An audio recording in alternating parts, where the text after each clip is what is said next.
call to order. Mr. Clerk, please call the roll. Vice President Bears. Present. Counselor Carviallo. Present. Counselor Collins. Present. Counselor Knight. Present. Counselor Scarpelli. Present. Counselor Singh. President Morrell. Present, 7 present, 0 absent. Please rise to salute the flag.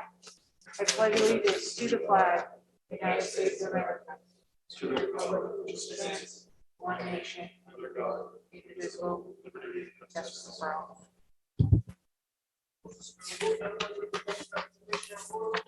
The motion of Counselor Knight to suspend the rules to take public participation out of order, seconded by Counselor Carviallo. Mr. Clerk, please call the roll.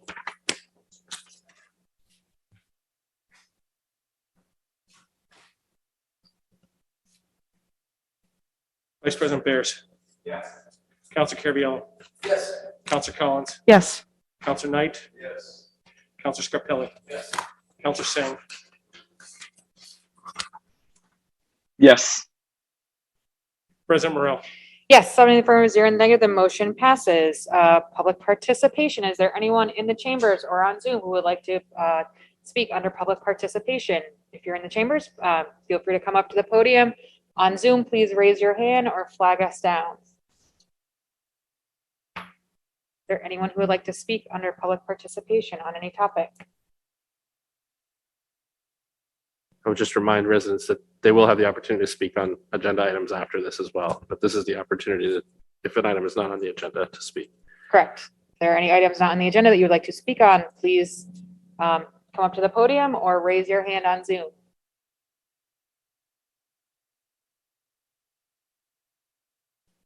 I do see one hand. Raphael and Laura, I'm going to unmute you. If you could just share your name and address for the record, please. Oops, you're still muted. You should see a box. I can hit it again. I'm Laura Panett. Can you hear me? Yes. Name and Yes, address. Thank you. I'm Laura Panett, and I live at 40 Tesla Avenue in Medford. And I'm here to speak on the Fair Share Amendment. Okay, you can speak when that item comes up. We'll be getting to that briefly. We're just looking for anyone who would like to speak on items that are not on the agenda. But thank you. We will come back to you.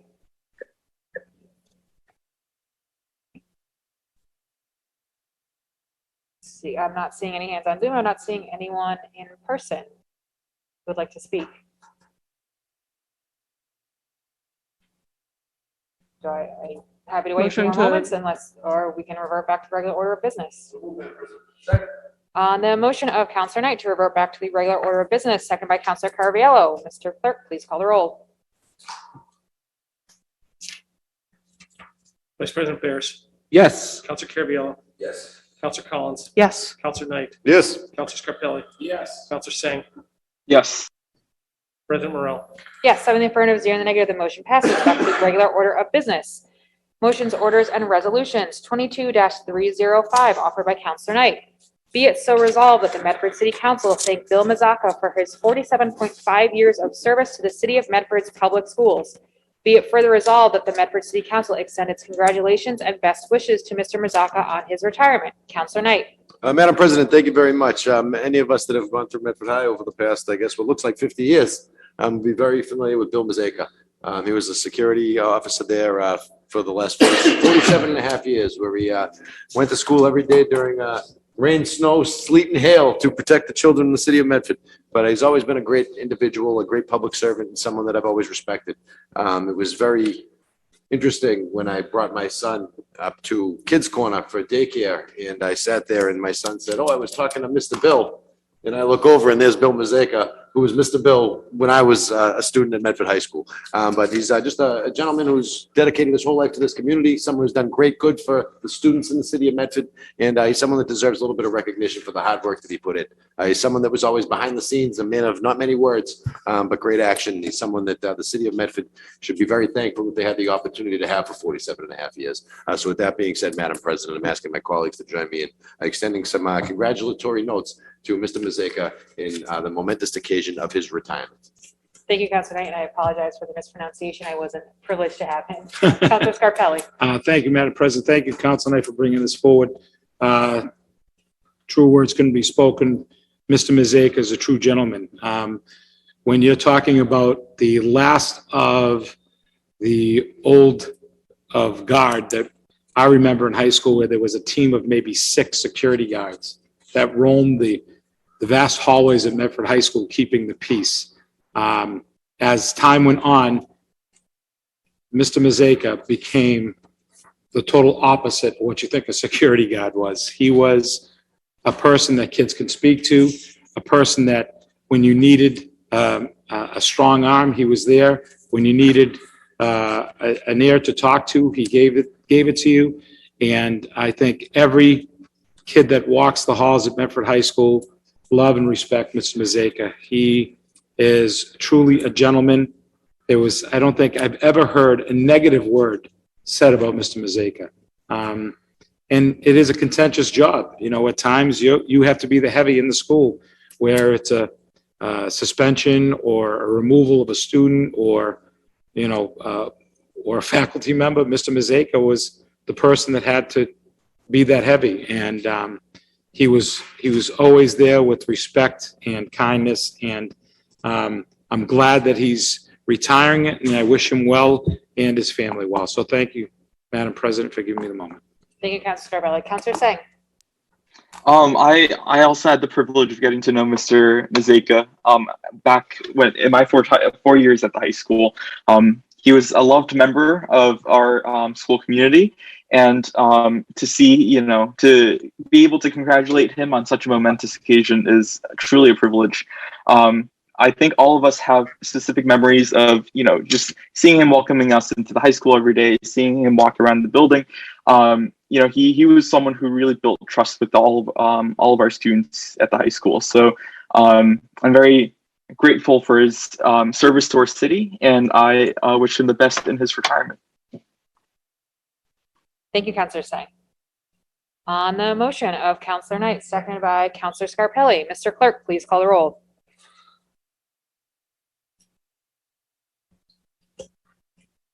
Vice President Barris. Yes. Counselor Carviallo. Yes. Counselor Collins. Yes. Counselor Knight. Yes.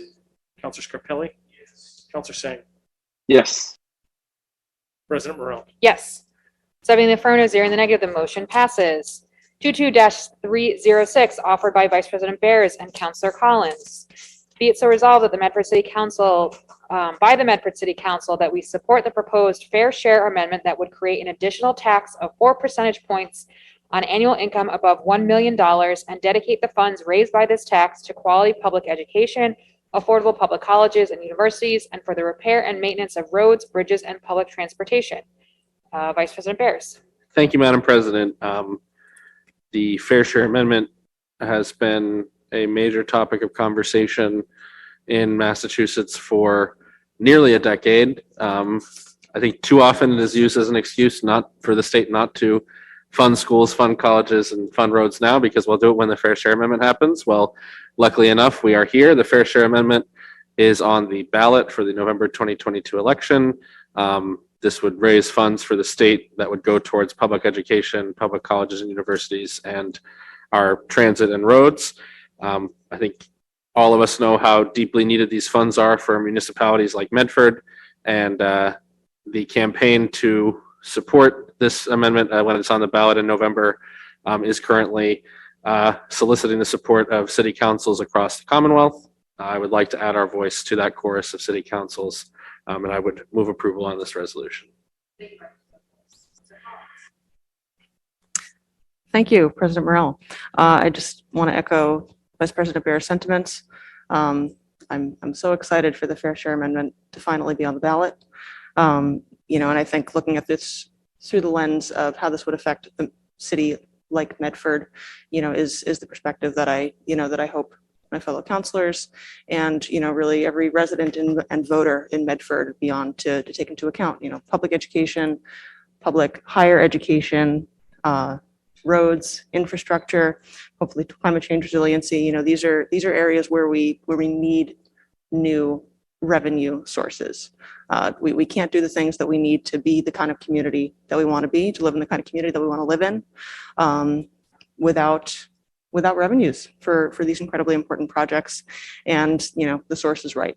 when there's so much need spread throughout our communities, we need to shift from a model of wealth hoarding to a model of making sure that we bring up the baseline for the parts of our communities that are in most need of investment. So I thank Vice President Bears for his advocacy of this, and I'll be excited to vote in support and then vote in support in November as well. Thank you.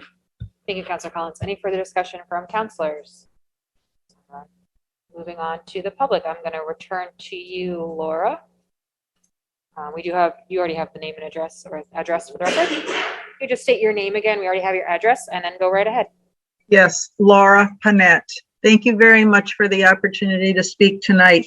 As was just stated, there are a number of reasons to be in favor of the Fair Share Amendment. I'm here speaking both as the parent of a graduate of Medford Public Schools and also as a faculty member at the University of Massachusetts Lowell. And I'm looking at the benefits both for our K-12 schools in Massachusetts and also for public higher education. I want to point to the extreme need for additional staffing in K-12 schools, not only regular classroom teachers, but also ESPs, the valuable support personnel in the schools to support every child. It's a long time since our public schools had librarians or music teachers who were in the building for more than a few minutes a week, college counselors. There are a wide variety of support staff who are badly needed by the children of the Commonwealth. As a faculty member at the University of Massachusetts Lowell, I'm privileged to work with many students who are first generation in their families to be in higher education. They don't come from settings where their parents know all about how to get into college or how to succeed once they get there. They also need and deserve extra support services. And this is, again, part of what the Fair Share Amendment could contribute in terms of supporting the aspirations of the next generation of our residents. And I'd also like to point to the physical plant, both in K-12 schools and in higher education. Many school buildings are old. We've seen, especially during the pandemic, the critical problems with inadequate ventilation, not enough fresh air coming in, not enough ability to filter air and prevent transmission of the COVID virus or other transmissible diseases. There are buildings that have mold and even mushrooms growing in them because of the extreme lack of adequate ventilation. So there's a wide range of needs that have been put off for a long time in being dealt with. Thank you very much for your attention. Thank you, Laura. Any further discussion from the public? Name and address for the record, please. Forest Street. This is I'm not familiar with the Fair Share Amendment Act, but so I have a couple of questions. How is the money being managed and diverted to the cities and towns? Once this money is collected, if this gets approved at the state level and people are taxed 4%, that money then goes into a state, I'm assuming some state account. So how is it diverted to the cities and towns? Madam President, thank you. So this would only apply to income over $1 million. So any income you make under $1 million would not be subject to the tax. I understand that. That wasn't my question. Well, you said people would be taxed 4%. It would only be people's income over $1 million. And it's obviously subject to the appropriation by the state legislature. But generally, one of the biggest expenditures in the state legislature is Chapter 70, which is the multi-billion-dollar fund that diverts state aid to local schools. Chapter 90 is a similar program which diverts state funding to roads, bridges, municipalities. So increases in those amounts for Chapter 70 or Chapter 90 would come through the existing formula to the city of Medford. And additionally, they could, earmark for specific projects. For example, the West Medford commuter rail upgrade, station upgrades, that could be one thing. I mean, It obviously would be subject to the appropriation by the legislature, but the way the ballot question is written, the money has to be spent on public education, public higher education, and transit and roads. So we don't know though how much money would actually be coming to the city of Medford then? Oh, that, not at this point, but more. we More get than the now. 1.9 billion money that was, is we getting any money? Well, so all, that's including the ESSR money that we're getting. This is not in relation to E ESSR or ARPA or anything like that. This No, is, I know it's not related, but we are getting funds from those other places, right? I believe the city's allocation from ARPA was about $50 million in one-time funds spread out over 5 years. Mhm. Okay, thank you. Any further discussion?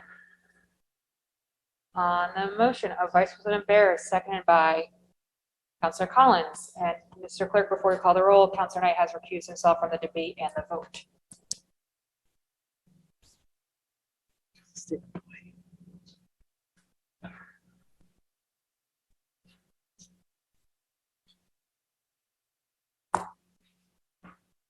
Vice President Barris. Yes. Counselor Carviallo. Counselor Collins. Yes. Counselor Knight has recused himself. As a state employee. Counselor Scarpelli. Counselor Singh. Yes. President Morrell. Yes. 4 in the affirmative, 2 in the negative, 1 recused. The motion passes. 22-307, offered by Vice President Barris. Be it resolved that the Medford City Council expresses its support of Senate Bill 1819, an act establishing a commission on the status of citizens of Haitian descent. Be it further resolved that the city clerk forward a copy of the resolution to the Medford legislative delegation, as well as House Speaker Mariano and Senate President Spilker. Vice President Barris. Thank you, Madam President. This is a resolution requesting that we support a statewide commission on the status of citizens of Haitian descent. Community leaders in Medford's Haitian community have reached out regarding this item. And the intent of this commission would be to look at a number of issues facing Haitian communities across the Commonwealth. We have one of the largest Haitian immigrant communities in the whole country here in Massachusetts. And as many people know, there are a number of issues we've discussed previously this term that affect the Haitian community when it comes to immigration, federal, state policy. And this commission would be a voice for members of the Haitian community across the state to issue reports and request action by our state government. And I would move approval. Thank you, Vice President Barris. Any further discussion from the council? Counselor Singh. This is in line with the values of our city as a welcoming, inclusive place. I think this is, this resolution is something that reflects who we are as a city, and the support that we all want to show for our Haitian neighbors. This is in line with what we've passed as a city council before, and I thank Councilor Barris for putting this on the agenda tonight. And I second this his motion. Thank you, Counselor Singh. Any further discussion? Any discussion from the Madam public? President? Counselor Knight. I certainly understand that the city of Medford has a very strong Haitian population. Growing up in this community, I've gone to school and become friends with a number of people that are from Haitian descent. And I certainly have no problem with a commission on the status of citizens of Haitian descent that's being created by the state legislature. But I've said it before and I'll say it again. I'm not putting my name on a letter going to Speaker Mariano or Senate Spilker unless it's us asking for money for the city, because pretty soon they're going to become tone deaf to the wants and desires of our community. So for that reason, I'll be voting against this evening. I certainly support the piece of legislation as a private citizen, but as a member of this body, I don't feel as though it's good practice for us to continue to butt our noses into what's going on up at the State House. I have never gotten a letter from our state delegation telling us to vote a certain way in a resolution that's before this council. If we want our delegation to come down and present to us and talk to us about some of these pieces of legislation, I think that might be a little bit more productive, because, well, Councilor Beers is pretty well versed in a lot of this stuff. I don't think all of us are. And I think a lot of us would be a little bit more comfortable if maybe we had members of our delegation come down and talk to us, tell us what this bill does and why they're in favor of it or why they're opposed to it. And then the council can make a determination as to whether or not we want to encourage our delegation, the people that represent us on Beacon Hill, to support that. So with that being said, I thank the council for bringing the measure forward, and I also thank him for being so up to date and involved in the goings on of Beacon Hill.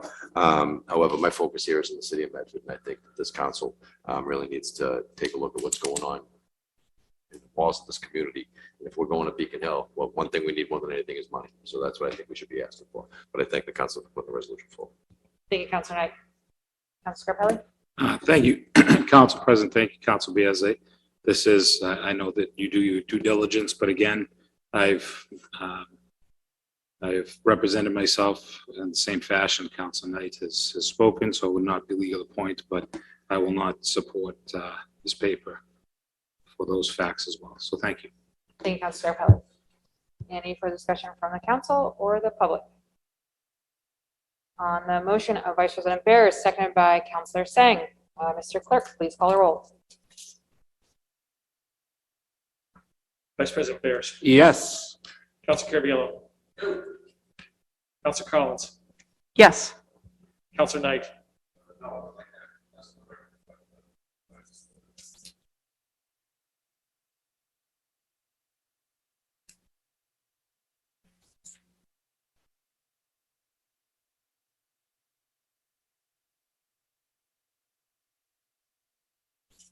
So noted. Counselor Scarpelli.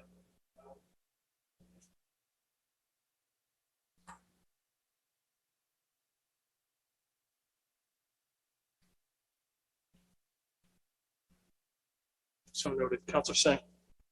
Yes. President Morrell. Yes. 4 in the affirmative, 3 in the negative, the motion passes. 22-308 offered by Vice President Bears. Be it resolved by the Medford City Council that the city administration inform residents about the Mystic to Bikeway survey currently underway to explore pedestrian and multimodal path improvements in Medford and Arlington to connect the Mystic River to the Minuteman Bikeway. You can fill out the survey and make your voice heard at tinyurl.com/Mystic2Bikeway survey and the number 2. Vice President Bears. While it may not be within the walls of Medford, it certainly will affect our city. And this item is about a project that's currently undergoing review, mostly in Arlington, but it will connect a piece of Medford, the bridge between the two rotaries on High Street, Route 60. And there are a couple of different routes currently being explored, but it would connect essentially that area of the Mystic River to the Minuteman Bikeway in Arlington. And there's essentially, if you go to this survey, tinyurl.com/Mystic2Bikeway survey 2, you can look at a set of plans that are currently proposed. It would, I think personally, as someone who has driven through these rotaries and then walked near these rotaries relatively frequently, significantly improve traffic safety in that area for all modes of transportation, which is kind of why I put it on. I think that's a great benefit for the city of Medford in and of itself, but it will also connect the Mystic pathways to the Arlington Minuteman Bikeway. So I would love the city administration to let residents know that this project is happening. I didn't hear about it from Medford. I heard about it from, I think, a different group. I actually can't remember quite right now.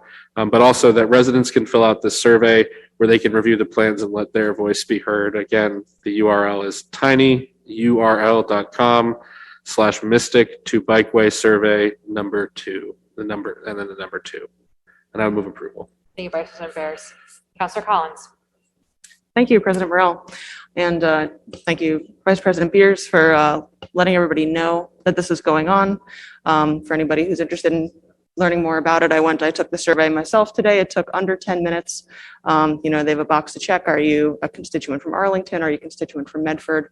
I think this is a great thing for our community members to weigh in on. It will affect this community. And, even going beyond that, this is the type of project that I hope that our city administration can really look to and be inspired by. I think we talk a lot about how much more we could be doing with our riverfront, how much more we want to be doing about traffic calming, pedestrian safety, expanding pedestrian and bike access along our beautiful scenic waterfront. So I'm excited to see how this is spearheaded by the community of Arlington, how it affects our community positively. And I really hope that we can see projects like this unfolding along the riverfront that we control here in Medford as well. Thank you. Thank you, Counselor Collins. Counselor Sang. Um, I believe that as a community, if we want to see something change, we need to show up at the table, and I think this is one of the ways we can show up and have our voice be heard.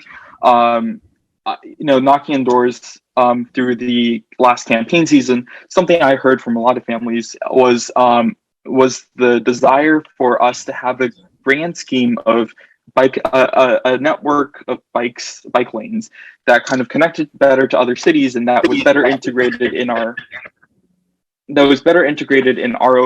in our own community. I think this is taking surveys like this is one of the most important ways through which our community, our constituents, our residents can make our voices heard, and to make sure that that grant money, so that some of that grant money does come to Medford, and that we have that kind of better planned out, better thought out bike network that we want to see here in Medford. So I thank Councillor Bears for putting this on the agenda. Thank you, Councillor Sang. Any further discussion from the council? Councillor Knight. Madam President, yes, I'll be supporting this measure this evening. If we remember back to the Mystic River Watershed Association and the presentation that they made to us several years ago when they were coming to us for some community development block grant funding or CPA funding, I believe it was. And they were seeking funds to design a shared use path along the Mystic River down to Shannon Beach, and then beyond Shannon Beach down to Wedgemere Station. I think that this is a key link to us bringing that project to fruition. It's going to allow us to connect the multimodal transportation roadways to the two train stations as well. So that's going to be something very, very beneficial to the community. So support the paper wholeheartedly. Thank you, Councillor Knight. Any further discussion from the council? Moving on to the public. I see Mimi Gordon on Zoom. Mimi, name and address for the record, please.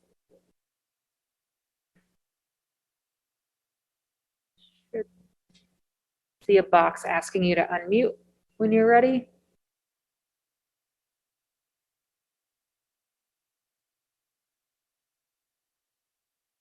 Mimi, if you're able to unmute, I'll give you another moment.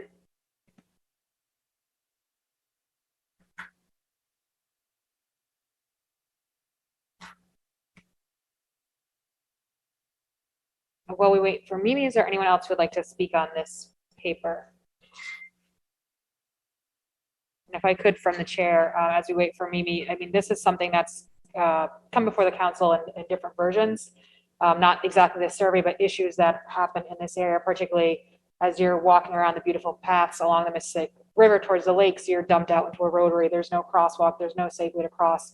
And if you bike, walk, drive by there any beautiful day, you're seeing people try to scramble across the bridge right there. So hopefully this is something that would address that as far as many other issues. So I do encourage residents to take the survey if they can. And I thank Vice President Bears for bringing this to the attention of the council and to residents in this forum.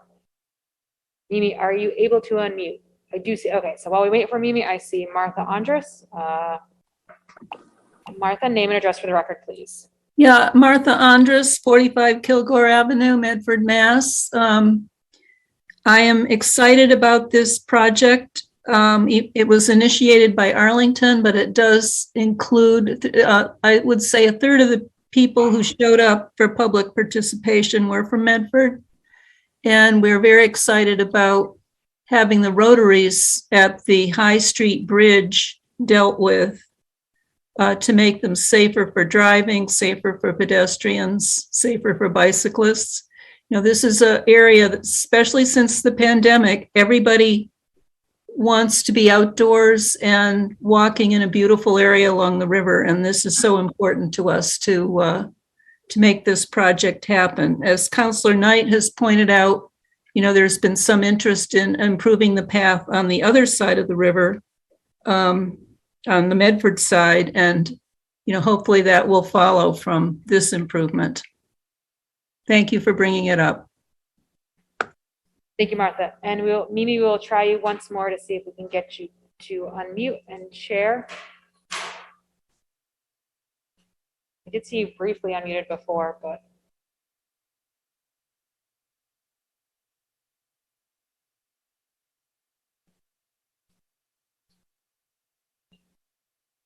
Okay, Mimi, we're going to move forward. If you have comments, you can send them to the clerk, or any of the individual counselors.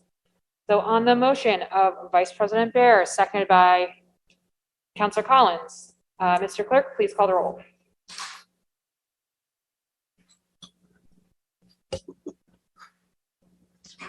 Vice President Bears. Yes. Counselor Carviallo is absent. Counselor Collins. Yes. Counselor Knight. Yes. Counselor Scarpelli. Yes. Counselor Singh. Yes. President Morrell. Yes. 6 in the affirmative, 1 absent, the motion passes. 22-309, offered by Vice President Bears. Be it resolved by the Medford City Council that the Department of Public Works and Director of Traffic and Transportation report to the council regarding the potential to work in partnership with the city of Somerville to establish a shared use path on the northeast side of Auburn Street across from the current Whole Foods to provide a safer crossing of Auburn Street for members of the public in connection to existing paths and parkland along Mystic Valley Parkway. Vice President Bears. Thank you, Madam President. The resolution is relatively self-explanatory, but essentially the land on the riverbank across from Whole Foods, part of it is owned by the city of Medford, part of it is owned by the city of Somerville. There's currently not a path or sidewalk on that side of the street, which means that people have to cross at the relatively dangerous intersection of Auburn and Route 16 across the Auburn Street Bridge. Residents in the area said that they would really benefit from a connection on this side of the road. And I'd love to see if our city administration can reach out to partners in the city of Somerville. I've reached out to a couple of counselors in the city of Somerville who said that they would be interested. So I'm hopeful that we can build that partnership and make things a little safer and more accessible at that area. Thank you. Thank you, Vice President Bears. Counselor Knight. I believe that stretch of roadway is DCR controlled, the crossing, right? From Route 16, across Route 16. The crossing is, yes. Yeah, I know Councilor Caviello was gonna have to run with them. I know that he's been working with them on the guardrails as well with Yep. DCR. So I think the DCR would have to be involved. If we're gonna do anything that would cross their road or mark their road, right? Well, so the crossing would actually be on the Medford controlled section of Auburn's, well, potentially on the Medford controlled section of Auburn Street. And the land, that bank is owned by the city, it's not by DCR. So we may need to collaborate with them to connect it, but it's mostly out of their jurisdiction, which in this case, I think is a good thing. Thank you, Counselor Knight. Any further discussion from the council? Any discussion from the public? On the motion of Vice President Bears, seconded by Counselor Collins. Mr. Clerk, please call the roll. Vice President Bears. Yes. Counselor Carviallo is absent. Counselor Collins. Yes. Counselor Knight. Yes. Counselor Scarpelli. Yes. Counselor Singh. Yes. President Morrell. Yes. 6 in the affirmative, 1 absent. The motion passes. 22310, offered by Vice President Bears. Whereas the city of Medford and Counselor Collins. Whereas the city of Medford and Greater Boston region are in the midst of a deep housing crisis that is displacing residents and families, and whereas the city of Medford saw a 15% year-over-year increase in average rents from March 2021 to March 2022, and a 5% increase in average rents from February 2022 to March 2022, according to GBH News, and whereas many Medford residents are facing significant rent increases or other methods of displacement from rental units, now therefore, be it resolved by the Medford City Council that the Housing Subcommittee meet to discuss the potential of drafting home rule petitions on the following policies to protect Medford residents facing housing instability and a lack of affordable housing options, including rent stabilization, tenant right to purchase, tenant right to counsel, just cause eviction protections, regulation of upfront lease fees, anti-price gouging protections, and exemptions for small owner-occupant landlords. Be it further resolved that the Housing Subcommittee discuss a potential council resolution supporting House Bill 1378 and Senate Bill 886, an act enabling local options for tenant protections currently under consideration by the Massachusetts legislature. Vice President Bears or Councilor Collins? I'm happy to go first. And if my fellow councilors would like to sever the votes on the resolve and the further resolve, I'm more than happy to do it. We've been talking about this issue for a while, since I've been on the council, since before I was on the council, of the housing crisis and the issues facing a lot of longtime residents of our community. We had some really good work in subcommittee last term, addressing emergency issues around the COVID pandemic. And I think we did a lot of good work on that as a council. Coming out of the pandemic or into the latest phase, or however we want to countenance it, the housing situation is deteriorating rapidly. We just had residents in here for the past couple of weeks who are facing, displacement from units that they've lived in for decades. And the intent seems to be on that these long-term residents are being forced out, and, just so that we can do a quick renovation and then raise the rents by a certain amount and then bring in a new type of person. The intent here is that the housing subcommittee look at a variety of options. As we discussed last week, the city's authority here is significantly limited by state law. So on a number of items, on all of these items discussed, we would have to file a home rule petition and request action from the state for the city to do anything. I listed these different policy items. I personally support all of them. I understand that if the council may support some of them and not others, so I think we want to have that discussion and maybe look at them separately. One of the key things about all of these items, as well as the state legislation that, again, this resolution just asked that the housing subcommittee discuss a potential resolution regarding that state legislation. All of these would have, as currently constituted, would have exemptions, for small owner occupant landlords. This is really talking about people buying these 20, 30 unit buildings or building large luxury apartments, or we're seeing now resale of large apartment complexes and the resulting rent increases. So really the focus is on those properties and what we can do as a city to try to limit the deep impact. 15% rent increase in a year is really unsustainable. And I think we're going to keep seeing that with just the high demand and the regional issues around housing. And it's really important that as a city, we do our best to advocate for as much power as we can possibly have to make sure that residents have housing stability and aren't facing the trauma and deep emotional, financial, and personal impacts that displacement and other forms of types of eviction have on them. So that's the intent of this resolution here,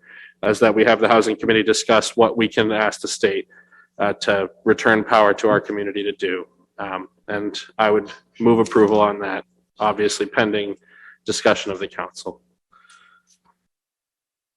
Thank you, Vice President Bears. Councilor Collins, then Councilor Knight. Thank you, President Morrell, and thank you, Vice President Bears, for going through the resolution so thoroughly. And I appreciate you bringing up the context of the mass displacement that we're already starting to see in Medford over the past week. We had residents from the building on Bradley Road, some of whom are in attendance tonight, who were telling us about what they're currently going through with that exact type of situation, with where we are currently in the housing market, the housing crisis coming out of the pandemic, as we seem to be doing. Mass displacement of tenants from our community, from the community that they want to live in. And what really chafes me about this whole situation is the fact that, our hands are so tied as a council, as a city, for what we're able to do to protect the people who live in our community, who want to stay here, protect our constituents, the people that we represent. And that's because of these many, potentially more impactful tenant protection, really just constituent protection measures that we're not allowed to do because of decisions affected on the state level. That's the reason that these tenant protections are being considered as home rule petitions. For anybody who's unfamiliar, measures such as rent stabilization are illegal in Massachusetts. And I think this has been said by others before me, but I think it's a very frustrating position to be in, to be hearing from constituents saying, we want to stay in this community, we want to continue being a part of this community, and to be so very constrained in what we can do to effectuate helping people stay in this community. With just the situation that we're currently seeing on Bradley Road, I think it's been incredible coming together of housing advocates, people who've been through this type of situation before, residents coming together to see how they can help one another, mutual aid volunteers just trying to alleviate a really painful, traumatizing, expensive situation for a lot of people. But there's a limit to how much you can volunteer and advocate your way out of a situation. And that's why we need to be advocating for changes to what we as a city are allowed to do to help people stay in our community. And that's why I'm excited to take up these potential home rule petitions in the housing subcommittee. And just to briefly touch on, I know it's not a 4-letter word, but it's a 4-letter and numeral word. I understand that, some of my fellow counselors would, totally understand my fellow counselors' perspective on advocating for things at the state level. But, I feel strongly about this one in particular because it directly relates to our authority as a council. It's saying, please give us authority back to make decisions about what's right for our community here at the community level. And I'll leave it there. Thank you. Thank you, Councilor Collins. Councilor Knight. Madam President, thank you very much.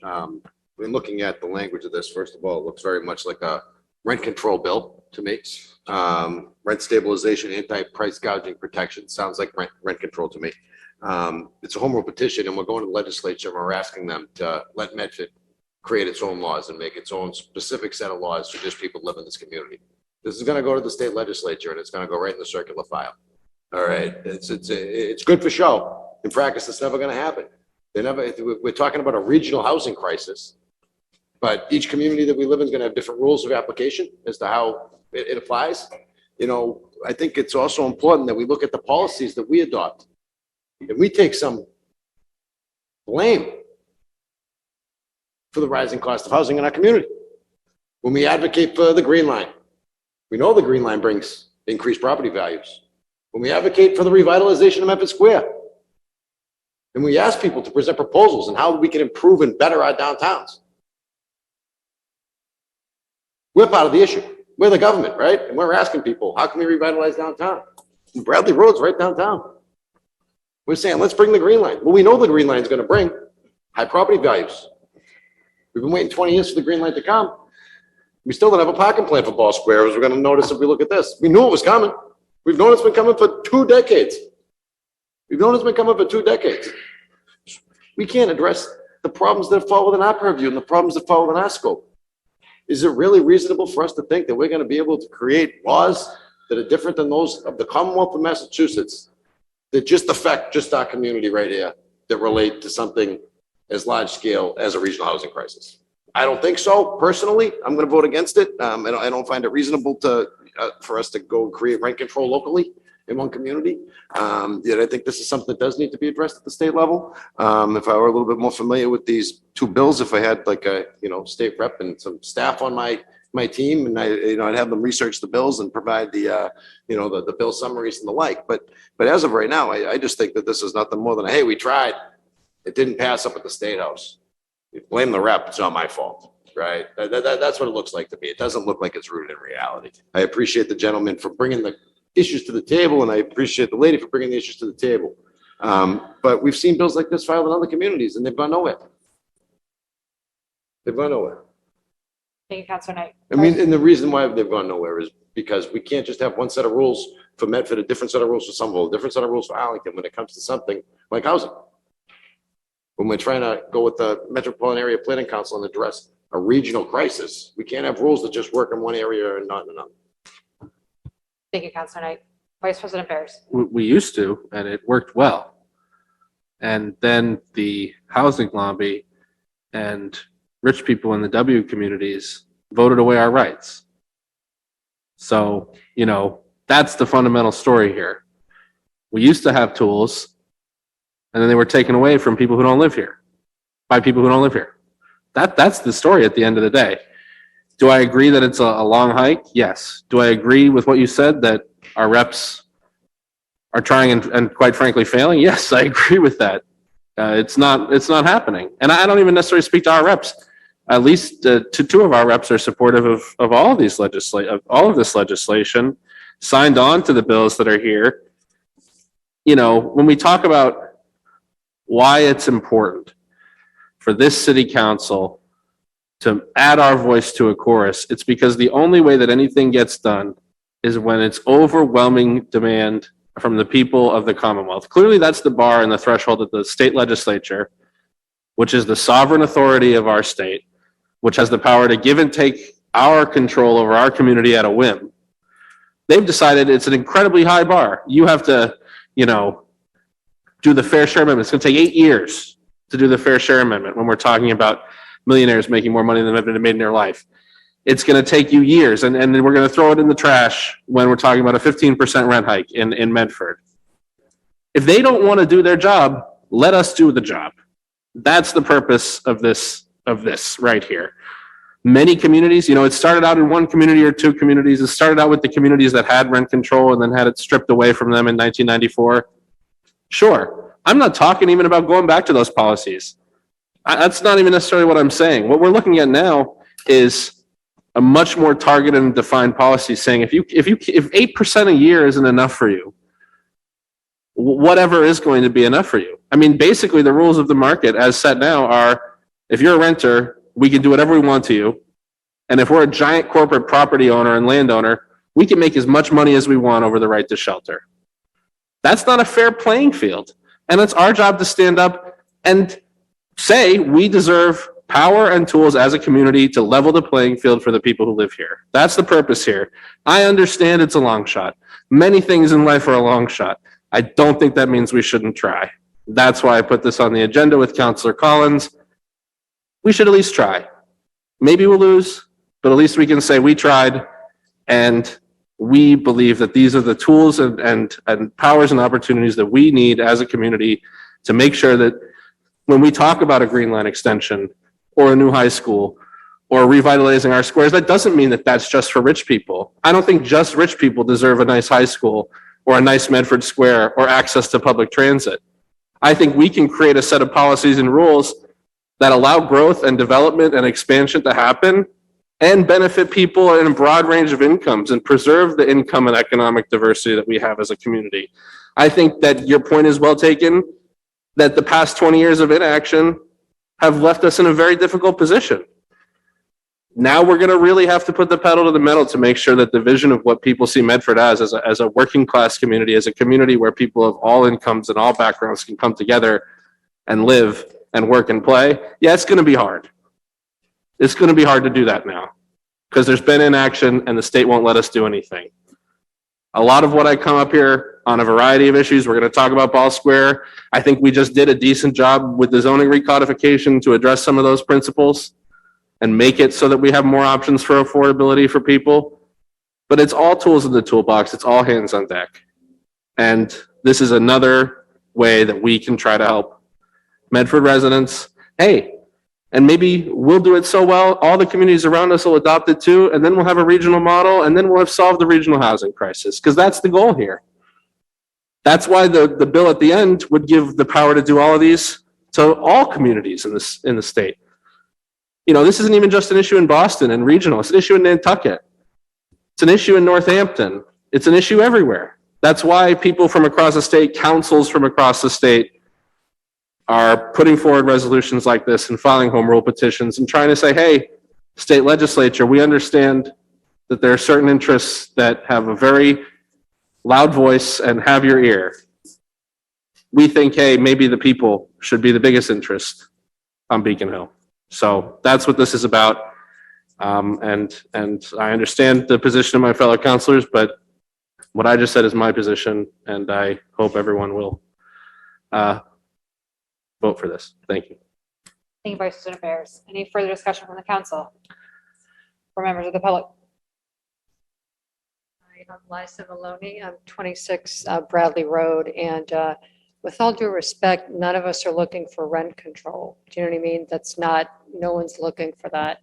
In our case, we are just hoping for more time. 30 days is absolutely not realistic to find something else, right? And I know this has been extended to 60 days, which is still very difficult. So I really applaud you for your willingness to kind of consider this and take this up, because I think we want to show more compassion, right? Just for tenants who have lived some over 25 years in that building. So how do we want to be as a society? I hope a little bit more compassionate. So no one's looking again for rent control or a handout or anything like that, right? We understand Bradley Road is right in Medford Center, right? And the building is in a great location. That's why it was attractive to the developers. But again, to kick residents to the curb in 30 days is really, it's unconscionable. I can tell you that. Thank you. Vice President Barris. Thank you, Madam President, and I think this is my third time, so I'll stop here. But to that exact point, some of these things, one of the big issues is the fees, right? The upfront fees, first, last broker's fee, right? It's a really high burden and a high bar to pull all that together when you have 30 days or 60 days notice. That's one of the items in here. Just cause eviction protections to provide more time for folks, I'm not saying we're going to get everything in here, but even one of these things would help. Even one of these things would help. So that's why there's a list of policy ideas here that we can use. And I'll stop there. Thank you. Thank you, Vice President Barris. Name and address for the record, please. Hi, my name's John Petrello. I live at 61 Locust Street, Medford, Mass. Very noble cause, what we're trying to do here. Okay, but we're rehashing something that's already been done. And it's basically what you're trying to do is rent control. Never worked before. It's not going to work now. That's all. It never worked.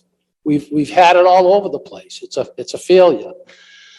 The second thing I'd like to say is I take exception to rich people. I don't call my rich friends rich. I just call them successful. Nothing wrong in this country with being successful. That's okay too, okay? So I do take exception to rich people, like there's something wrong with them. But it's a very noble cause. I appreciate what you're trying to do here. I do. But it's been rehashed, it's been done. It never worked before, so maybe we can think outside the box, come up with something, I don't know. But it's something to discuss, but this is not gonna work, so. That's all I can say. I mean, Thank you. that's it. Counselor Collins.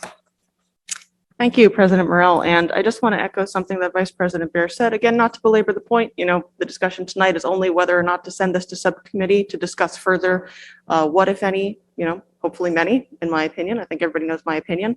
Home rule petitions to send to our state delegation in order to say, we need more tools to protect the people who want to stay in this community. To echo Vice President Bear's point that he just made, for situations like the ones that we're seeing very recently in our community, any one of these would make a difference in the experience of a person who all of a sudden they have to move out of their home, their home. Any one of these could alleviate that experience of something traumatizing and heartbreaking happening that you didn't know was going to happen and you had no role in it.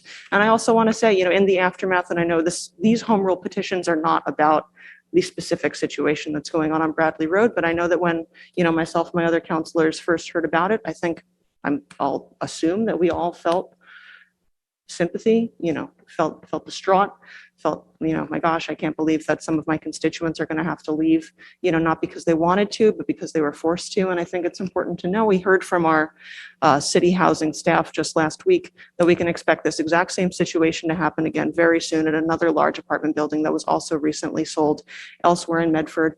And so I just, as perspective for why I feel very passionate about this being on the agenda, being able to discuss this further is because, we can feel upset over and over again. We can feel sympathy for our constituents over and over again. We can feel heartbroken over and over again.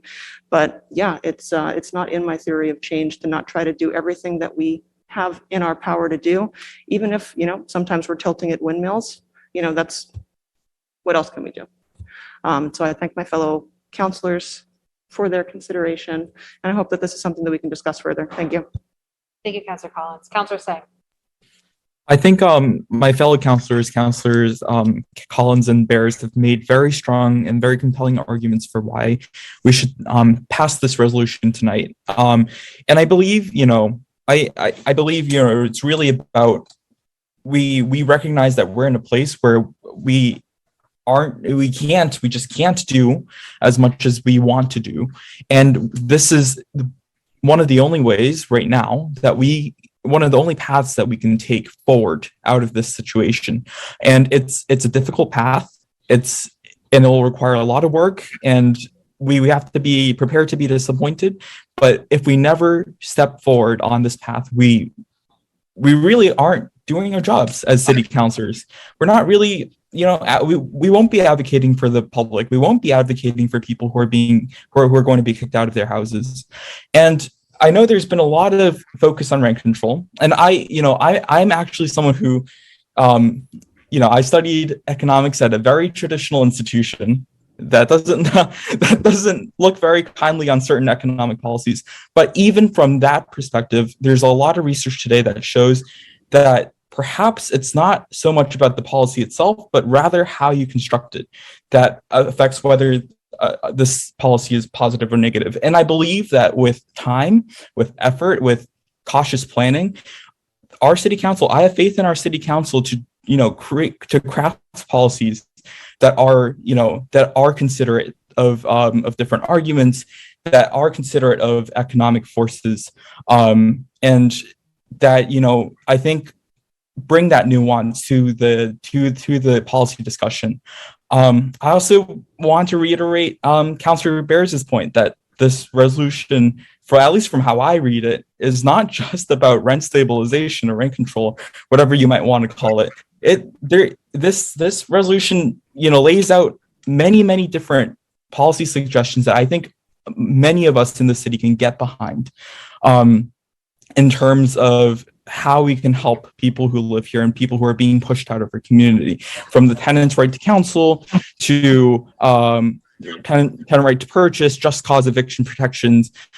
These are all mechanisms that will help, that could help people living in our community that aren't tied to rent control. So I think, there might be a big kind of discussion about rent control, but this also doesn't, I want to note, this resolution doesn't tie us down to one policy. It merely starts the conversation that we need to move us forward. And this resolution gives us alternative paths too that we can take as a city that I think there is wide consensus behind. Thank you. Thank you, Councilor Sang. Just your name again, please. Hi, John Petrella, 61 Locust Street. Listen, it's a great cause, it really is. One more comment I have, though. I received phone calls today. I know we have a new IT person, but you are all aware the website's been down for I don't know how long. I got this agenda. I don't want to be here tonight, by the way, but I got the agenda, I don't know. I think you gave me an agenda tonight, right? Yeah. I'm only here because I got a few phone calls and a lot of people couldn't make it. But as far as this topic goes, this place would be filled tonight. I'm just telling you that. And not rich people, okay? Successful people, that own a two-family in Medford and live in a single family in Medford. Or maybe they own, two families. I don't know, but a lot of phone calls. And I don't understand how it all works, that you're going to, vote on this tonight. And I know it's legal because it was someone told me it was posted in City Hall. Like we're all supposed to come. No, I understand that. I am agreeing with you. Right. Right. No, I understand that. But let's be honest. Years ago, we came to City Hall, we looked at the agenda. We had a daily paper that had a big circulation. It was posted there every week. School committee was posted, okay? We don't get this information when that website's down. I'm just being honest. I'm not trying to be a troublemaker or anything else, but you got to look at these things. I don't know who the new IT person is, but I imagine we brought him in, we're paying him some decent money. I'm not saying he's not doing his job. Did we bring someone in? We do not have a director of IT. We don't have anyone. So what are we going to do with the website? How do we get it? We got a consultant though. It is back up. It's back up. Oh, it is. It came back up. Oh, all But right. just to clarify and reaffirm, the vote tonight is just to send this to a subcommittee. There's nothing binding on Okay, this vote. so there's other nothing than- final going on. Correct. And I want to be very clear that we all agree. I mean, it is a serious issue. There's a lot going on. But I think, maybe you can get a large group together. I mean, everyone wants to do what's right for the people of Medford. Everybody. There's no one that doesn't want things to happen, okay? Over the years, rent control and the things that we're talking about right now just haven't worked. Now, I don't know if that's the way people want to go or that's the decision, fine. But I don't know, maybe we think outside of the box. Maybe there's other ways, that's all. But I'm just concerned because I wasn't sure if this was going to be, voted on and that's that. So that's not going to happen. Yeah, the intent is essentially to Oh, get all right. to get this to a dedicated Even- space where these conversations can happen. All right. Thank you. Even if we voted on sending a home rule petition tonight, which we're not, the state would still have to take action on it. So we are about a million steps away from changing policy. Name and address for the record, please. Daniel Craven, 21 Maple Ave. So you keep saying that it's about big apartment complexes displacing people. But how would the tenant right to purchase affect anyone's ability to not get evicted from an apartment complex? It's possible Spend a lot of they money to buy it. have an opportunity to purchase the unit. Purchased in an apartment complex. Potentially, I mean, we haven't written anything yet, so. Apartments are not condos. You have to purchase the whole building, correct? Potentially. How much does an apartment building go for in the city of Medford? How many people get the right of first refusal if there's 32 units? How long would it take them to sell it? I think there's a lot of what about arguments we can make about any issue that comes before this body. I'm just looking at some of these things and I think they are not aimed at apartment complexes. Okay. You know what I mean? I look at it and I read, the right to purchase, and that's totally aimed at multifamily houses. And if you've lived in your house for 30 years and had the same tenant, and you're lucky enough to have the same tenant, but they can't afford it, should you forego your retirement because now I can't sell my house at a timely manner? It's just the way I feel. Thank you. Thank you. Counselor Collins. I just want to note for the record, I think in a lot of tenant right to purchase policies that have been enacted or discussed in other communities, there's exemptions for small owner occupied properties so that it would be germane only to larger commercial landlords. Thank you, Counselor Collins. Any further discussion? Name and address for the record, please. Casey T. Badgie, 75 Marshall Ave. What about the non-owner occupied, small landlord owns maybe 2 or 3 units in the city? Is it going to hurt them? It's definitely going to hurt them. What about taking some of the real estate taxes are consistently increasing? What are we supposed to do? I mean, do we go up consistently with the real estate tax and the water bill and everything like that? Now, what if we lose a house? Somebody has to move because they can't afford the rent. What about if the landlord can't afford the mortgage? He loses the house, loses his credit, loses quite a bit. Rent control's never worked. How about just competition? Competition is really the only way to keep your tenants in there, and it's the only way to keep rents lower. Somebody's gonna see an apartment somewhere else. They're gonna say, well, I can save $100 a month. They're gonna go there for a place that they've been for 5 years or whatever. Maybe the landlord will say, something, we'll do that same rent. Just stay here because you're a good tenant. Small owner occupied, small landlords are not out to gouge the people. Doesn't sound like anything that you're doing is going to hurt the 60-unit apartment owners. It's only going to hurt the little guy. On that point, the competition, and I think it's important to point out, we're having a very heated debate on an issue that's before us this evening, but there have been other housing related initiatives that have been before us. And one of those was the creation of the Affordable Housing Trust Fund. And that's something I think we're all on the same page with, right? We want to create an affordable housing trust fund where we can create units here in this community that are affordable to create that competition to drive the cost down, right? So that's something we're working on. We actually have a piece of paper that's been drafted by the administration that we're working on with the administration to bring through the legislative process. And that's something that I think we'll see benefits from, because when you look at the taxes that you referred to, we also have the Community Preservation Act, and part of the CPA is the ability to generate 10% of those funds that we take in from the CPA, which is 1.5% of the total tax roll on and above. 10% of that goes into the affordable housing bucket for the creation of affordable housing, the retention of affordable housing. So that gives us an opportunity to begin to start creating units and then hopefully creating competition. Unfortunately, I think it's 6,000 units we're shy or something like that, according to the governor's MBTA community document, the municipal modernization bill. So, you know, it's going to take a lot of work for us to be where we need to be.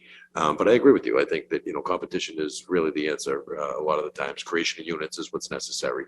How we create these units and where we create these units is therein lies the rub, right? We don't want skyscrapers all over Mystic Ave, right? We want to keep the fabric of our community and at the same time also maintain the level of services that we're providing people, which isn't great right now. And if we have skyscrapers all over Mystic Ave, I can just imagine the level of services that we're going to get with that influx of people, the traffic and so on. So I certainly understand where you're coming from, and that was my concern as well. I feel like some of this stuff is really geared to the person that owns their 2 or 3 family home.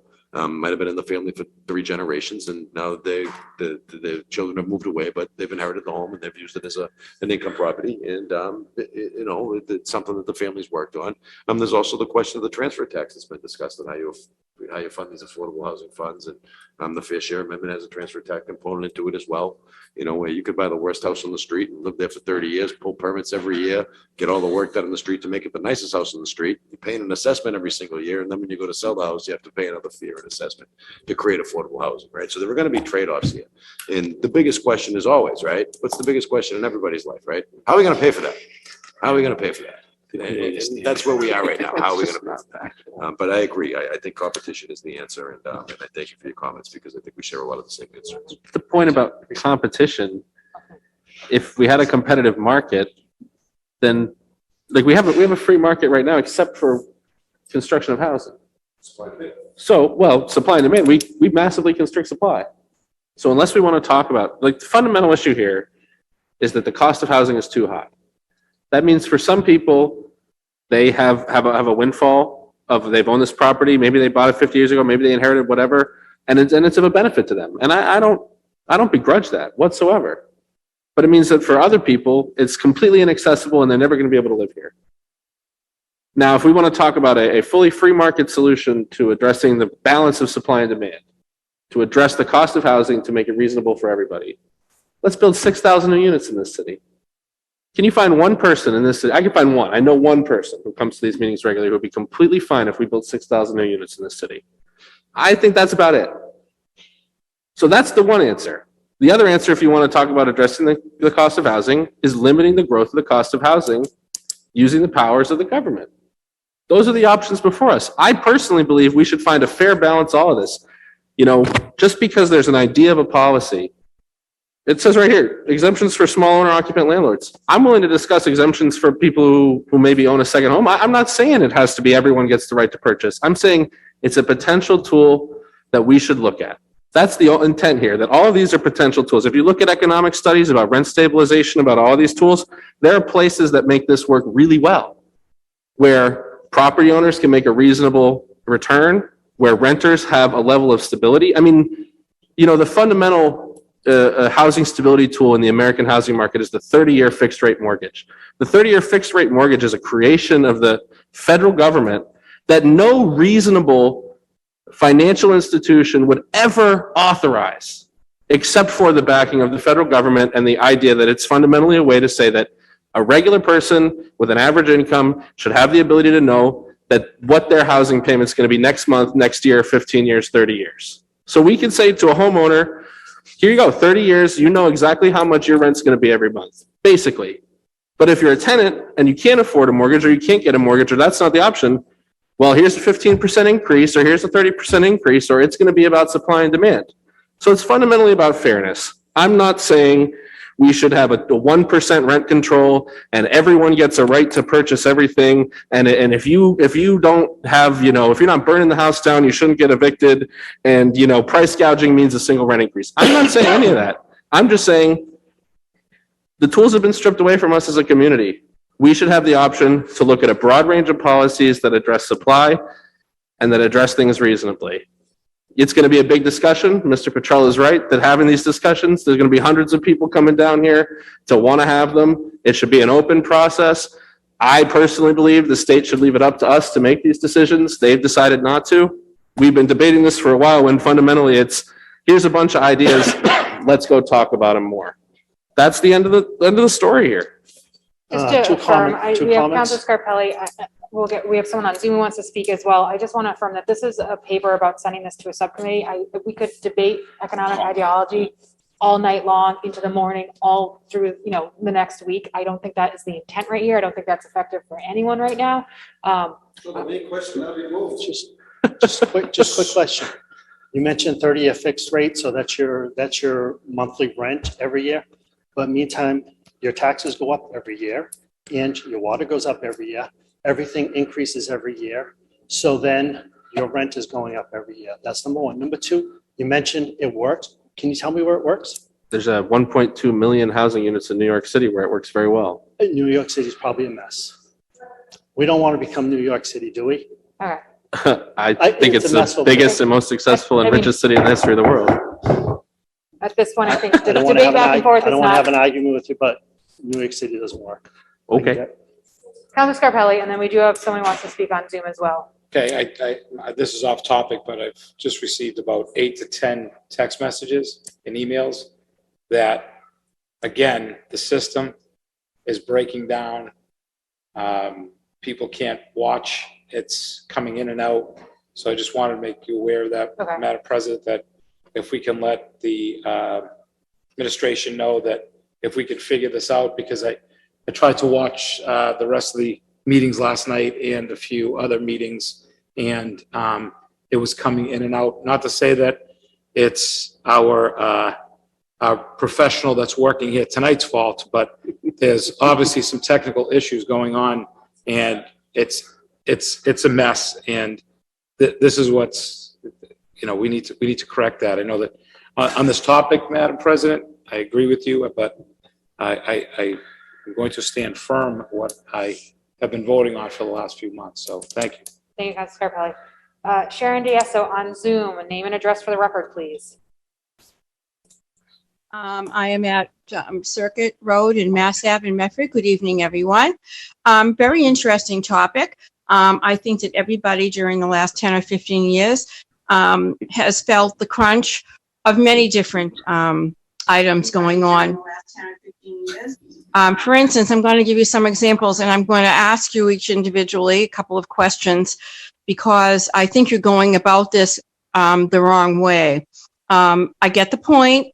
My heart goes out wholeheartedly, like yours, for anyone who loses housing. I have housed international student here.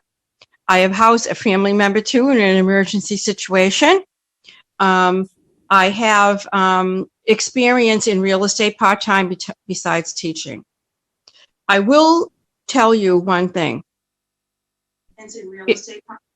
If you own a home, I agree with the person who spoke, and Mr. Petrella, that bills do change.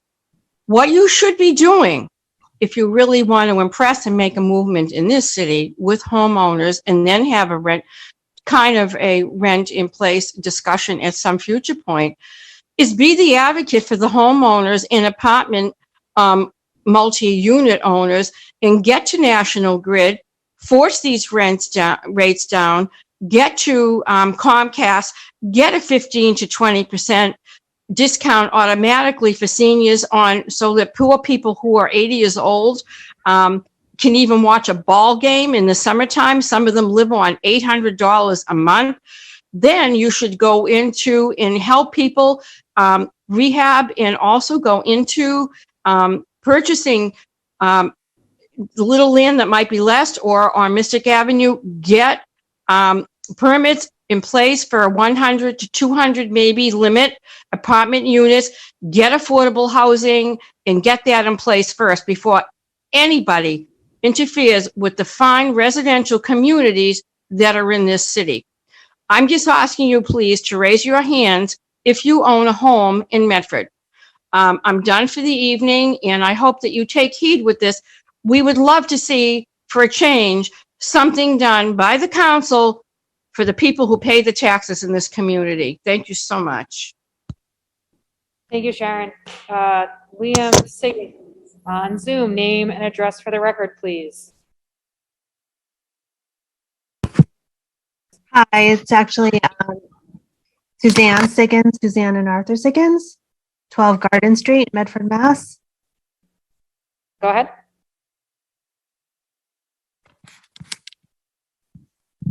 I'm just raising my hand to represent. Wait, are you raising your hand to speak? No, I'm just raising my hand to represent property. Oh, right. Thank you. Any further discussion? Name and address for the record, please. Sure, Melanie Tringali, 116 Forest Street. First of all, I'm really sorry to hear about Bradley Street displacement. I feel for those people. I think 30 days is not a good thing. But I'm here as a small property owner who has been extremely lucky to have very good tenants, and I treat them very well. To respond to you, to respond to the mortgage payment for individuals, you didn't take into account the maintenance. I had to replace a roof that cost $30,000. So my mortgage payment does not stay the same for the next 30 years. Insurance goes up, taxes go up, water bills go up, everything goes up, and including the maintenance of that home. So we're providing a service to these people. Second of all, I always hear when there's a housing crisis, it always goes immediately to the owners who rents. There's no discussion at all about zoning or other opportunities to help people actually become homeowners. The only reason I became a homeowner is because I was able to buy a multifamily home and have rent help subsidize my mortgage. Instead, we are selling these two-family, multifamily homes to these developers who are turning these two-family homes into $1.2 million condos. What are you doing about the zoning instead? Instead of hurting small property owners, I provide a service. My rent is comparable and is cheaper than these units.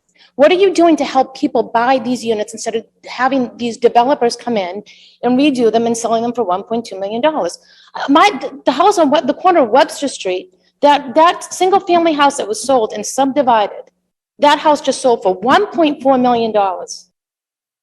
There needs to be zoning laws changed here to help these people become actual homeowners and help people become small property owners to offer rentals that are reasonable to these people. We're actually good. We're actually good for the environment. We're good, not for the environment, but good for the city. So it always goes to the rental. And then you want to cap rent, but I don't ever hear anyone capping the sale of a home. I mean, no one ever caps the sale of a home. If you want this government power, why don't you put a cap on the sale of the home? I'd be happy to add it to the list. And condo conversion, I'd be happy to add it to the list. The state doesn't let us do any of those things right now. That's what this discussion's about. Thank you. Laura on Zoom, name and address for the record, please. Thank you. I'm still at 40 Tesla Avenue. I live in Medford Hillside. Actually, I live on a street that used to be pretty much entirely owner occupied, like our houses. And now we're surrounded by houses that are being rented out to Tufts students, and it has dramatically changed the neighborhood and our quality of life. So I need to point out that that's another piece of what's happening, I think, not only in Medford, but also in the larger Boston area. Nonetheless, I do take exception to the generalization implied or stated that somehow if we're homeowners, we're going to be opposed to this motion. I'm strongly in favor. I really appreciate all of the points that Councilman Bears has made, and I'm very much in favor of this. Thank you. Thank you, Laura. Any further discussion? Just from the chair, I just want to affirm that my support of this is just to keep the conversation going. Again, nothing in this is binding, even if we voted for it tonight. We do not have the powers to make any of this binding. So I'm just voting in favor to have this conversation continue to hear from residents. We don't have every solution, and I think this is just throwing some ideas out there. And again, even if this goes through the whole committee and these ideas come back the same, we still don't have the power to enact this. So I just want to make that clear. On the motion of Vice President Bears, seconded by Councillor Collins. Mr. Clerk, please call the roll. Vice President Bears. Yes. Council Carviallo is absent. Council Collins. Yes. Council Knight. No. Council Scarpelli. No. Council Singh. Yes. President Morrell. Yes, 4 in the affirmative, 2 in the negative, 1 absent. The motion passes. 22-073 offered by President Morrell. I'm going to read through this. Motion to force the reading. We have. We'll take the first. We'll I take s- Councilor Councilor Knight's motion I first. second Councillor Knight's motion. On the motion of Councilor Knight to waive the reading in favor of a brief synopsis from the president, seconded by Vice President Bears. Mr. Clerk, please call the roll. Vice President Bears. Yes. Council Carviallo is absent. Council Collins. Yes. Council Knight. Council Scarpelli. Council Singh. Yes. President Morrell. Yes, 6 in the affirmative, 1 absent. The motion passes. So this is an ordinance. The idea behind the ordinance was originally presented to the council in February of 2020 by some CCSR students who had grave concerns about the impact of polystyrene, both as is listed here on harm to aquatic life, pollution of waterways, human health risks from the leaching of chemicals when hot foods are placed in these items, as well as when these items end up in waterways, and then limited recycling options for these types of containers. This would apply to prepared food, so it would apply to restaurants, it would apply to schools, and it would apply to larger grocery stores that offer prepared foods. There is a number of, the ban would be, if voted in favor, the ban would be enforced by the health department upon their yearly inspection. And if it passed, it would be implemented. I want to find the exact language for this.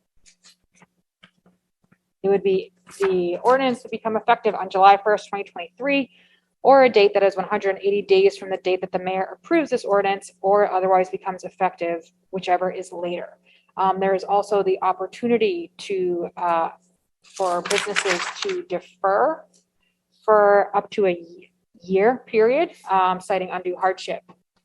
And there is a number of reasons what undue hardship means. So that would be circumstances or situations unique to a particular retail establishment, such as there is no reasonable alternatives to disposable food containers that are not made of polystyrene. Circumstances or situations unique to the retail establishment such that compliance with requirements of this chapter would deprive a person or of a legally protected right, or circumstances where a retail establishment requires additional time in order to draw down an existing inventory of disposable food containers made of polystyrene. I believe that covers the main points. If there's any discussion, or it seems like I may have missed something. Vice President Oh, Bears. no, just to add that they can apply for deferments beyond 1 year as well. Yes, deferments can be applied for beyond 1 year, and then also just going to the penalties and fines for violation. The ordinance shall be enforced by the health department or its designees. Whoever violates any provision of this ordinance may be penalized by a non-criminal disposition process as provided in general laws, chapter 40, section 21D. If non-criminal disposition is elected, then any person who violates any provision of this bylaw shall be subject to the following penalties. First offense, a written warning. Second offense, $100. Third offense, $200. And the fourth and subsequent offense, $300. Is there any discussion on the proposed ordinance? Madam President, I will not be supporting this paper this evening. I have a number of concerns. Ultimately, for the last 3 years, small businesses have been under relatively stringent regulation and oversight. I think that we need to let them breathe a little bit. I also have concerns that this proposal may have a significant impact on two of the larger employers here in this community, Bianchi Foods and Monogram Foods. Both of those individual employers we've entered into tax deferred agreements with. Both of those are large scale food processing plants that do, I believe, use this type of material. Monogram Foods is also in the process, I believe, of undergoing an evaluation to determine whether or not they're going to be subject to our solar ordinance. So I think that these regulatory changes that we're making right now are not at the right time. We need to let our small businesses breathe, and we might be making a decision that's going to have a large residual effect on two of our largest employers here in this community. So for those two reasons, I will not be voting for this paper. I also have questions and concerns as to why we're focusing ourselves such a narrow scope of just food service establishments. Polystyrene used in a number of other areas as well. For example, packing materials. Styrofoam coolers. We all know what a styrofoam cooler is. We've seen them everywhere. I think that it's a good-hearted measure. I don't think that it's appropriate for our community at this time. Thank you, Councilor Knight. Councilor Scarpelli. Thank you. Council Knight brings up some good points, and I won't reiterate them, but I think that there's two very important issues that I received some feedback from. One being the restaurant owners coming off the pandemic right now, even waiting until 2023 to kick this off. It's still something that they're a little set back and still under the pandemic effects of their financial restraints. And that's one. Second, I know that Ms. Hunt did a wonderful job presenting and doing the best she could, but after the meeting, I got feedback that I know that she mentioned that only a handful of restaurants returned the surveys. I was notified by about 4 that were watching the meeting that said they would never even were approached or had any knowledge of a survey that would help us make a decision. So as well as what Council Knight brings forth, I think it's enough for me to just slow down and try to revisit this. So thank you. Thank you, Councilor Scarpelli. Councilor Collins. I just wanted to quickly make the point for if it's relevant to Councilor Knight's first point that, and please correct me if I'm wrong, but I think during our discussion in committee of the whole, we established that this would only pertain to establishments serving prepared food. Food for immediate consumption. So it's my impression, I remember we brought this up because we brought up supermarkets in Medford, Wegmans, wanting to make sure that this wouldn't disrupt very large scale supply chains in our neighborhoods. And so it's my impression that this would, I understand that the effects on restaurants and smaller businesses are extremely important. And that's why we voted to make an implementation date of July 2023 with implementation, a year out from that date. But on the point of it affecting these larger retailers, it's my impression that it simply wouldn't apply because they don't serve prepared food. Thank you, Councilor Collins. Yeah, that the prepared food definition, that is the intention as outlined.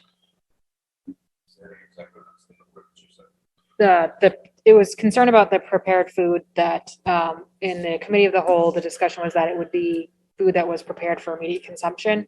So they thought that the 2 large employers would not be impacted because they do not prepare food for immediate consumption.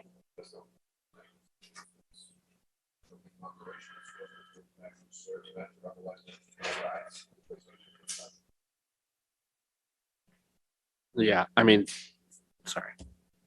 Vice President Bears. As we discussed in the several meetings, the authority that allows us to implement this regulation stems from the public health dangers of preparing, essentially putting hot food on styrofoam. So that's both why it would not impact those 2 businesses and why the scope is so limited, as you noted. Any further discussion? Motion to approve. On the motion of Vice President Bears to be ordained is the correct language for first reading.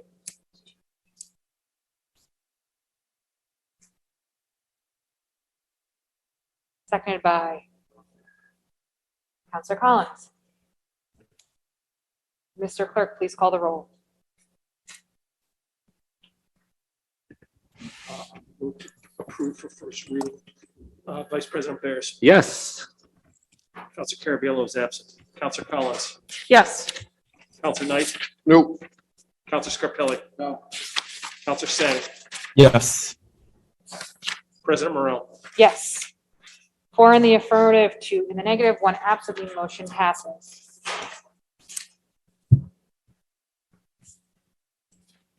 22-311, offered by Counselor Scarpelli. Be it resolved that the Medford City Council discuss the overwhelming need for after-school programming for this coming fall. Counselor Scarpelli. Thank you, Madam President. I'm sure all of us. All of the emails and phone calls. The concerns of lack of after-school programming in our Medford Public Schools and asking us for some assistance. This is my profession, and I think there's some viable solutions that we can discuss working as a partnership with the public and the municipal and the school department as a partnership, and working together and creating a revolving account that would put a safe and prosperous program for any of our students that are in need of after-school programming. I've heard been a lot of phone calls, I've talked to a lot of people, and we have some locations that take care of our students, excuse me, of low income through vouchers, and we have the residents that can pay high fees to that can pay for an after-school program, but they're still not reaching all of those groups. And then there's a group in the middle that's being left out because they do fall in the middle. So there is a process that I'm hoping that if we can amend this, that we would invite all the parents that have reached out to our, I'd like to call for our, I know we've asked for a subcommittee meeting, but in the near future to set up a subcommittee meeting for the recreation and youth. And if we can meet with the recreation department, someone from the mayor's office, a representative from the school department, if we can, and maybe sit down and put a plan together that we can put a program that would house the needs of our community until, which is the big issue, until we find a recreation facility that other communities have that are fulfilling these needs. So if you would indulge me, I'd appreciate that, Madam President. Thank you, you. Counselor Scarpelli. I do have Counselor Singh and then Vice President Bears. I'm someone who really benefited from after school programming here in the city of Medford. You know, my parents, they needed somewhere for me to be while they were working, and so having after school programming was very important to me, and important to welcoming me into into the Medford community. I know a lot of parents have raised this issue with counselors and with members of the school, with the city administration in the last few weeks. I think it's certainly a difficult issue. I think there are steps that we might be able to take relatively soon, but a larger systemic answer to this challenge will take a lot of work. But this is something I think I want to thank Counselor Scarpelli for bringing to the table, because I do think we should be starting the conversation about how we can increase after school programming both in the short and long runs. I think it could be good to also invite people who organize and who work in current existing after school programs to hear about the challenges that they're facing in terms of staffing, in terms of running their programs and increasing occupancy numbers, to hear about, for us to, as a city council and as a city government, to have a better understanding of what exactly are the challenges we need to overcome. But I'd be happy to support this resolution and to second it, to move it forward and to have us talk more about this issue.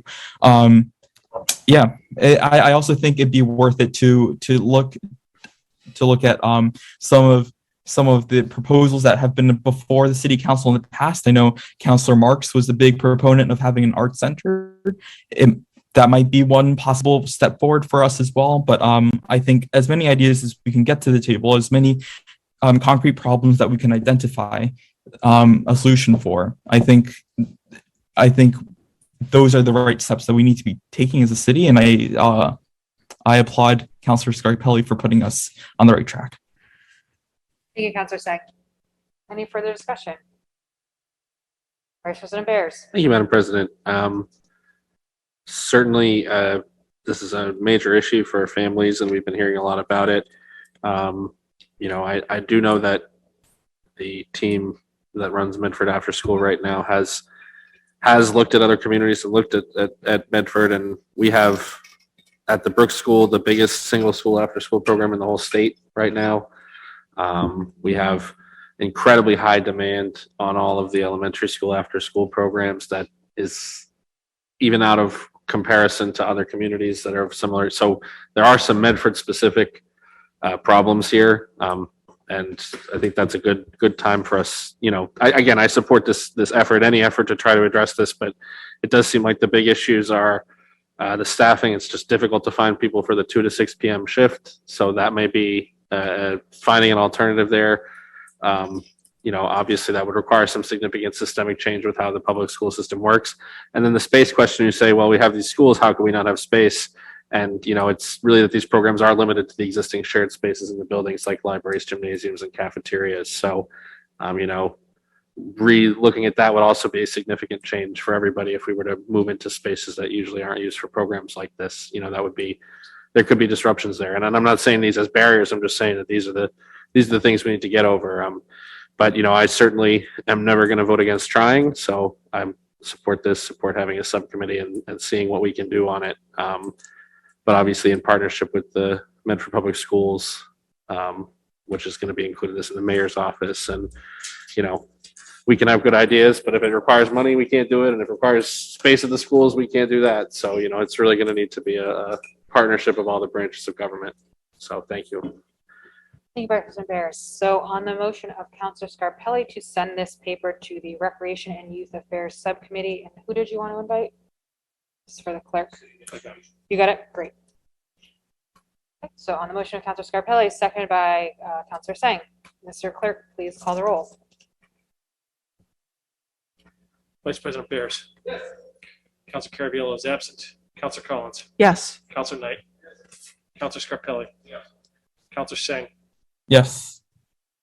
President Morrell. Yes, 6 in the affirmative, 1 absent, the motion passes. 22-313, offered by President Morrell and Vice President Bears. Be it resolved by the Medford City Council that the city administration provide an update on the city's development planning process, new resources for housing stability for Medford residents, and potential changes to street parking policies in the South Medford neighborhood in preparation for the opening of the Green Line Extension Medford branch this summer. This is a follow-up to Council Paper 20-534 from September 8th, 2020, which requested a meeting with representatives of the city administration and South Medford residents to discuss a district plan for the Ball Square Boston Avenue corridor. Councilor, I have an issue I can just share from the chair, and then I'll pass to Vice President Bears.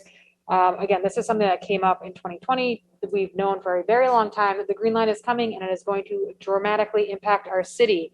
I think this came up again because in light of the recent processing on Bradley Road and then hearing from some residents in South Medford, they want to know what the city is doing to, encourage housing stability, but also just simply what's going on with parking. So this is just a further nudge for the administration to hopefully hold a meeting with South Medford residents to discuss how we're going to address the many issues. There will be many good things that come from the Green Line, but the many issues that are going to crop up once the station is finally open. Vice President Bears. Thank you, Madam President. In addition to everything you just say, I think my other intention here, certainly with paper 20-534 in this paper, is to look at the opportunities. This is a supply side answer to this housing question, an area where it's going to be transit oriented and you're going to have that walkability and we have the density. You turn a couple 2 families into 3 families, that's a big change. It's a big change and we'd have to talk about it, but if you're 0.1 miles from a train station, maybe that makes sense in this modern age. So, while I'm sure that I will forever be the boogeyman, I support solutions of all stripes to address the problems that we face, and I think this is one of them. Thank you, Vice President Bears. Any further discussion? Do I have a motion? Motion to approve. On the motion of Vice President Bears to approve, seconded by Counselor Collins. Mr. Clerk, please call the roll. Vice President Bears. Yes. Counselor Carviallo is absent. Counselor Collins. Yes. Counselor Knight. Counselor Scarpelli. Yes. Counselor Singh. Yes. President Morrell. Yes, 6 in the affirmative, 1 absent, and motion passes. Consensus. Reports of committees, 19-502. Oh, you're right. Oh, yeah, forgot that. Yes. I think I have to pull it up from my email. I do not have a physical copy. I have a motion to take papers in the hands of the clerk. So moved. A motion of Vice President Barris to take papers in the hands of the clerk, seconded by Counselor Knight. Mr. Clerk, please call the roll, and I will find this in my email. Vice President Bears. Yes. Counselor Carviallo is absent. Counselor Collins. Yes. Counselor Knight. Yes. Counselor Scarpelli. Yes. Counselor Singh. Yes. President Morrell. Yes, 6 in the affirmative, 1 absent, and motion passes. 22314, offered by Counselor Knight. Be it so resolved that the Medford City Council wish the following Medford residents the best of luck in their running of the 2022 Boston Marathon. Here we go. Charles Brocklet, Thomas Boland, Brendan Campbell, Matthew Coble, Sean Corey, Alex Eld, Matthew Foley, Stephen Hayes, Kyle Houghton, David Hirschberg, Michael Jefferson, David King, Clyde Maloney, Matthew Morabito, Roy Monier, James Nee, Andrew Novis, Christian Ponce, Blake Raymond, Michael Sobel, Richard Sobey, Michael Sullivan, Michael Tuttle, Stephen Wright, Samantha Arat, Alexandra Batat, Jackie Burr, Deidre Calvert, Lauren Caputo, Nicole Church, Tracy Cochran, Elizabeth Dillon, Brianna Florio, Claire Foley, Julia Heffern, Daniel Howard, Hope Mabry, Caitlin Moody, Lisa Nagahama, Caitlin O'Brien, Michelle O'Connell, Emily Palmer, Wendy Palto, Madeline Petran, Kayla Reagan, Janelle Salvietti, Nicole Tateo Cian, and Denise Vivol. Not Zach Bears. And I apologize for any names I mispronounced. It's a lot. Madam President, as you're aware, Monday is the marathon, and these individuals that are fortunate enough to have a bib have trained probably for the better part of the last year. I think Councilor Scarpelli can talk a little bit about that, with his wife being an avid marathoner who ran last year. But with that being said, every year the council does extend its well wishes to those participants that reside in our community. Dave McGilvery, Medford resident, is the race director for the Boston Marathon, a proud graduate of Medford High School. Grew up on the Fulton Heights area of the city of Medford, and he's done great work with this race. It's nice to see that we're back in action after a couple of years off. So I'd like to wish these runners all the best of luck. I have several friends that are running that you mentioned that I will save the risk of embarrassing them by letting people know that they're friends of mine. But with that being said, Madam President, I do wish them all the best of luck, and I ask my council colleagues to join. Thank you, Councilor Knight. Councilor Scarpelli. Thank you, Madam President, and thank you for Council Knight bringing this forward. I know it's important. Yes, living with an avid marathon runner,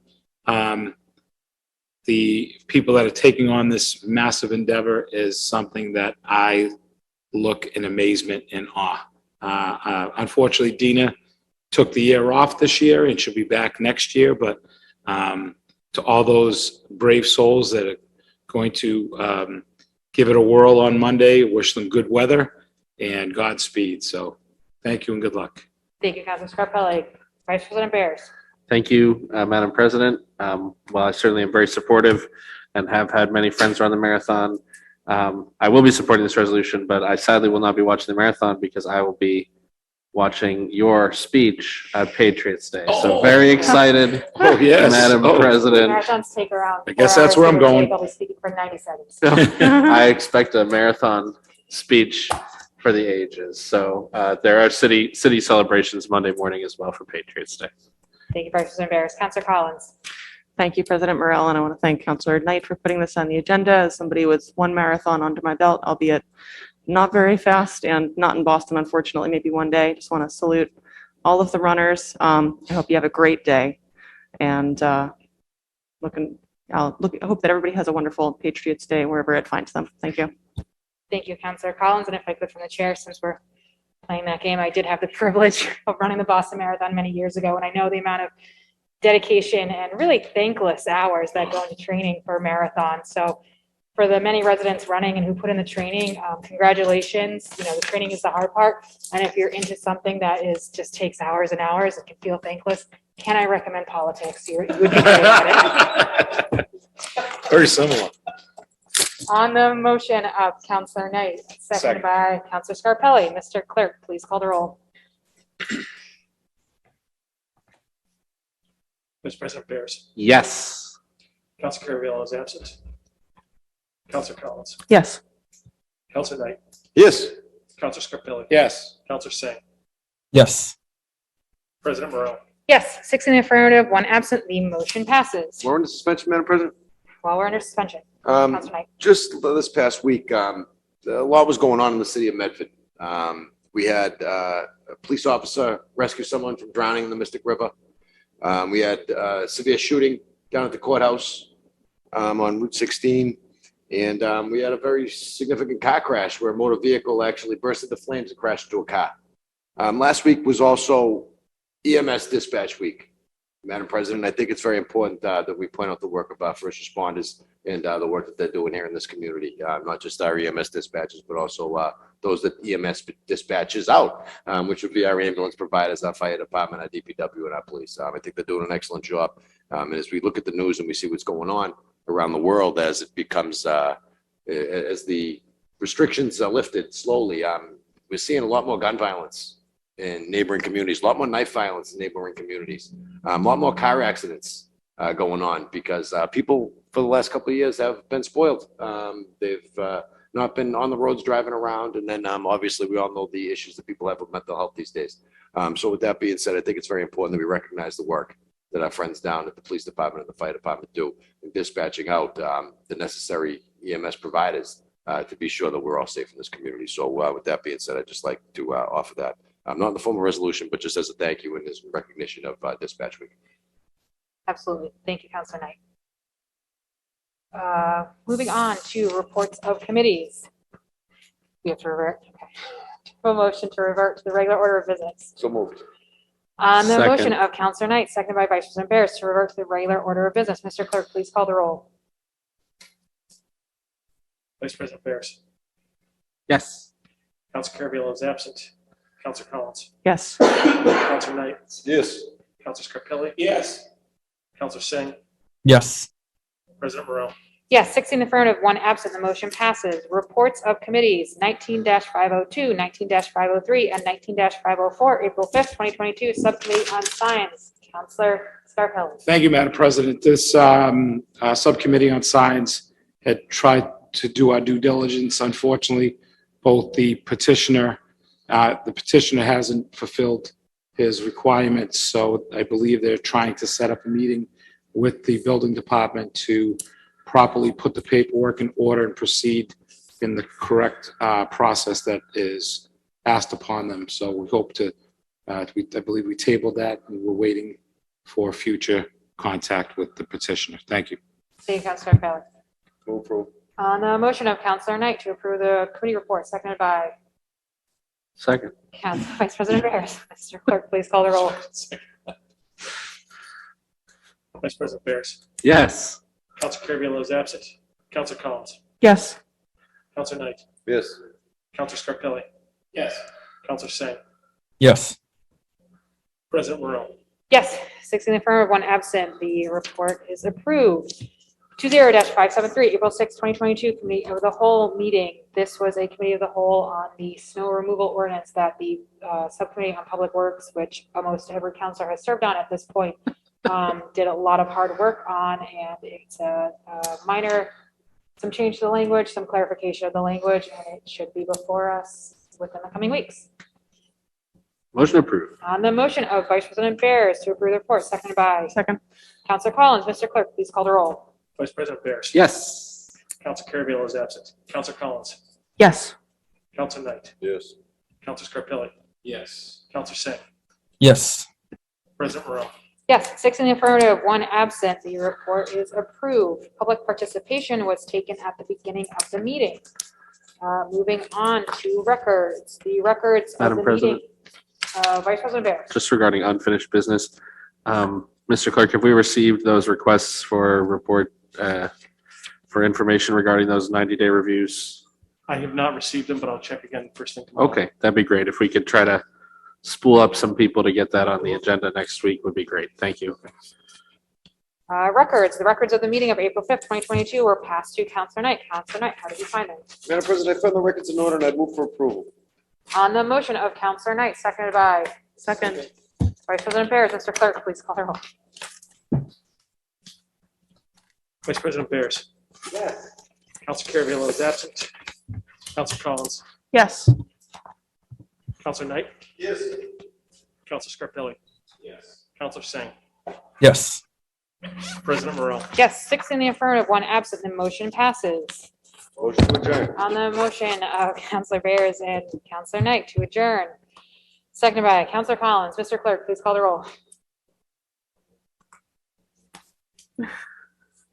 Vice President Bears. Yes.